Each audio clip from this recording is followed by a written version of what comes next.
இளைஞர்கள் அரியலூர் மாவட்டத்துல இவ்வளவு இளைஞர்கள் வந்திருக்கிறது எனக்கு உண்மையிலேயே மிகப்பெரிய ஒரு மகிழ்ச்சியான ஒரு விஷயம்.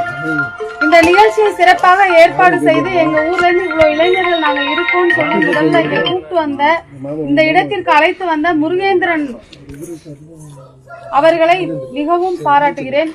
அவருக்கு மிகவும் நன்றியும் தெரிவித்துள்ளேன். அது மட்டுமல்லாது இந்த உறுப்பினர் சேர்க்கை என்ற உடனே காலையிலிருந்து மிகவும் பரபரப்போடு ஆர்வத்தோடு வெகு நேரமாக இங்க இந்த நிகழ்ச்சி ஏற்பாடு செய்து காத்து கொண்டிருக்கக்கூடிய நம்முடைய மூத்த முன்னோடி மாவட்ட செயலாளர் அண்ணன் ராஜாராம் அவர்களையும், இந்த மண்டலின் தலைவர், ஆக்கப்பூர்வமான ஒரு இளைஞர், உங்களுக்கெல்லாம் ஒரு ரோல் மாடலா இந்த ஒன்றியத்தில் இருக்கக்கூடிய நம்ம அன்பு சகோதரர் ரஞ்சித் குமார் அவர்களையும், இந்த மண்டலின் இந்த ஒருங்கிணைந்த மண்டலாக இருந்த பொழுதிலிருந்து இந்த ஆண்டிமடம் ஒன்றியத்திற்காக பணி செய்து கொண்டிருக்கக்கூடிய நம்முடைய மாவட்ட துணைத் தலைவர் நீலமேகம் அவர்களையும்,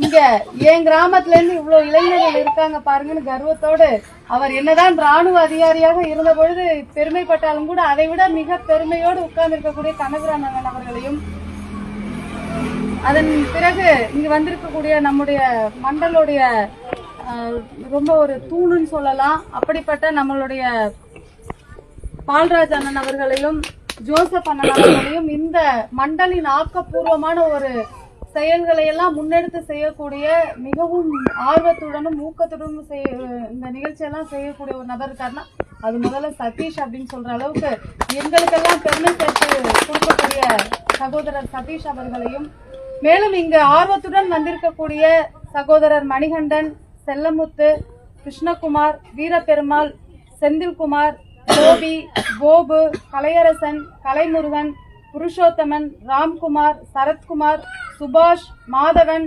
சரவணன், ஆனந்தராஜ், வீரமணிகண்டன், அரவிந்தன், சுந்தர்ராஜ், அன்புமணி, ஆகாஷ், அபிமணி, சிலம்பரசன், சவுந்தரபாண்டியன், தேவேந்திரன் ஆகிய உங்கள் அனைவரையும் வருக வருக என்று வரவேற்கிறேன்.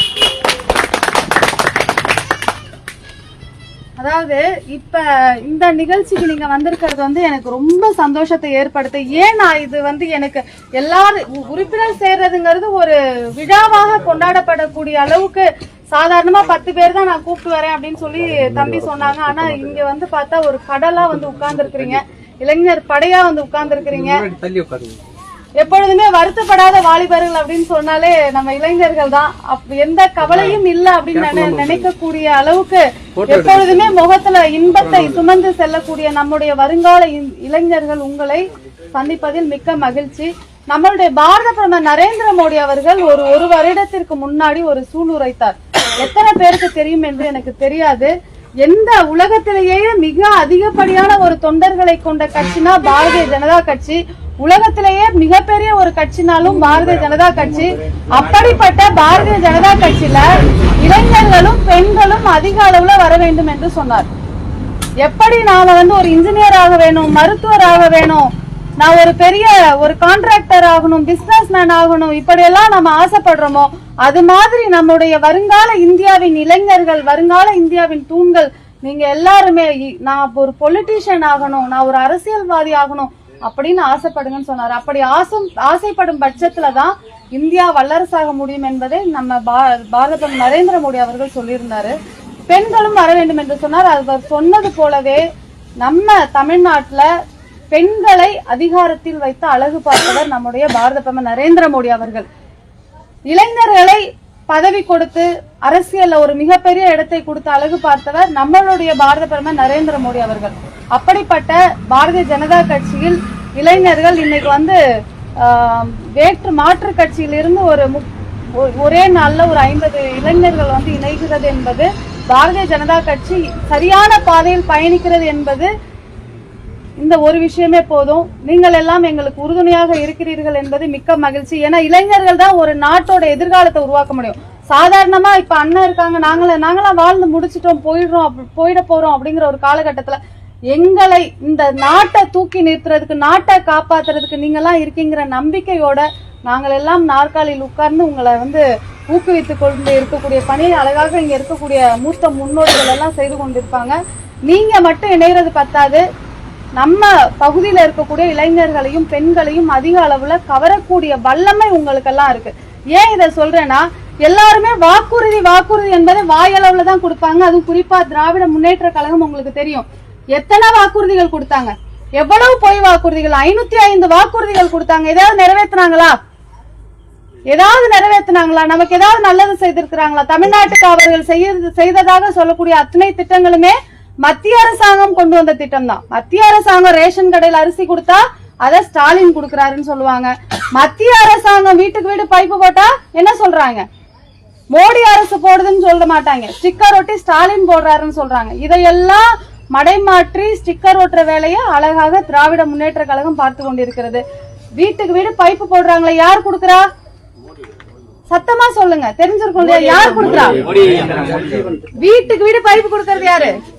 மோடி அவர்கள். வீட்டுக்கு வீடு கேஸ் இணைப்பு கொடுத்தது யாரு?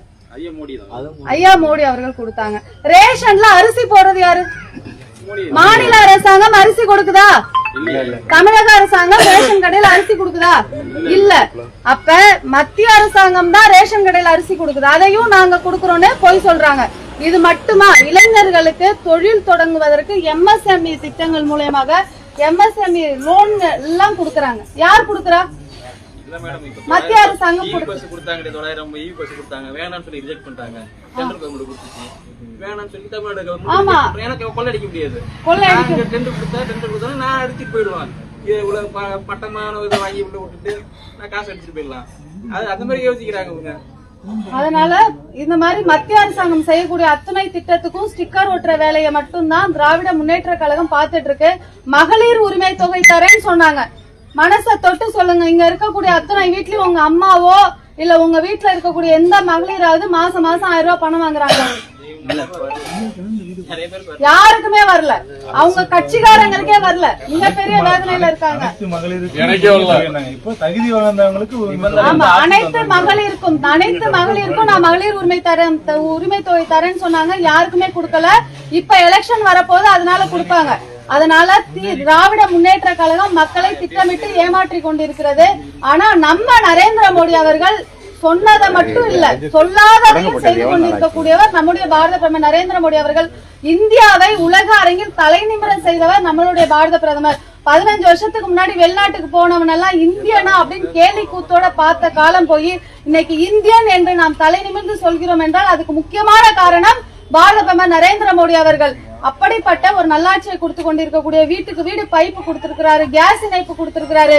மகளிருக்கு சுய தொழில் தொடங்கணும், அவங்க கௌரவத்தோட வாழணுங்கிறதுக்காக அவர்களுக்கு நிறைய செக்யூரிட்டி அன்செக்யூர்டு லோன்ஸ் கொடுக்கறது, நடைபாதை வியாபாரிகளுக்காக முத்ரா லோன் திட்டம், முத்ரா கடன் அட்டை, முத்ரா லோன் வழங்குறது. இது மட்டும் இல்லாம நம்மளுடைய ஆரோக்கியத்தில் அக்கறை கொண்ட ஒரு பாரத பிரதமர் நம்ம பார்த்திருக்கவே முடியாது. நம்மளுடைய உடல் ஆரோக்கியத்துல அக்கறை கொண்டதுனால ஆயுஷ்மான் பாரத்ங்கிற மருத்துவ காப்பீடு அட்டை, அந்த மருத்துவ காப்பீடு அட்டையிலும் நாம தமிழக அரசாங்கம் அவங்களுடைய ஸ்டிக்கர் ஒட்டி தான் கொடுத்துட்டு இருக்காங்க. இது மட்டும் போதா குறைக்கு நமக்கு மருத்துவ கல்லூரிகள், அதுவும் அரியலூர் மாவட்டத்துல மெடிக்கல் காலேஜ் வந்திருக்குன்னா அதுக்கு மிகப்பெரிய காரணம் பாரத பிரதமர் நரேந்திர மோடி அவர்கள். நம்மளுடைய அரியலூர் மாவட்டத்துக்கும் அடுத்த மாவட்டத்தில இருந்து பசங்க வராங்க, படிக்கிறாங்க. நம்ம மாவட்டம் இன்னைக்கு முன்னேற்ற பாதையில் சென்று கொண்டிருக்கிறதுனா அதுக்கும் பாரத பிரதமர் நரேந்திர மோடி அவர்கள் காரணம்.